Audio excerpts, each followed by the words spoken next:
भारतीय शोभजाना सड़ी के एक और जोड़े में तलाक हो गई है।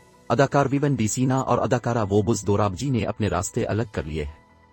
तफसीलात के मुताबिक जोड़े ने 2017 में तलाक के लिए रुजू किया था, ताहम 4 साल के बाद आखिरकार दोनों ने बाहमी रजामंदी से अपने रास्ते अलग कर लिए। दोनों अदाकारों के दरमियान मोहब्बत का आगाज टीवी शो प्यार की ये एक कहानी से हुआ और दोनों ने 2013 में शादी कर ली, लेकिन शादी के चंद सालों के बाद ही दोनों के दरमियान इख्तिलाफात शिद्दत पकड़ना शुरू हो गए, जिसके बाइस दोनों ने 2017 में शादी को खत्म करने का फैसला करते हुए तलाक के लिए रुजू कर लिया।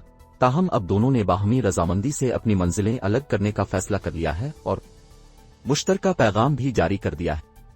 हम अफसुर्दा दिल के साथ ये ऐलान कर रहे हैं कि कानूनी तौर पर अब हम अलग हो चुके हैं। हम गुज़िश्ता सालों से बेहतर करने के लिए कोशिश कर रहे थे और देखना चाह रहे थे कि हमारे दरमियान क्या चीज़ बेहतर हो सकती है, और हम इस फैसले पर पहुंचे हैं कि हमें अपनी मंजिलें अलग कर लेनी चाहिए। ये हमारा मुत्तफ़िका फैसला है, इसमें एक दूसरे पर इल्ज़ाम तराशी की कोई वजूहात नहीं है। हम अपने फैंस से हमारे फैसले को समझने की दरख्वास्त करते हैं। हमारे लिए अपनी निजी जिंदगी पर बातचीत करना मुश्किल है। उम्मीद है कि हम माजी की तरह अपने मद्दाहों की मोहब्बत और सपोर्ट के साथ काम करते रहेंगे।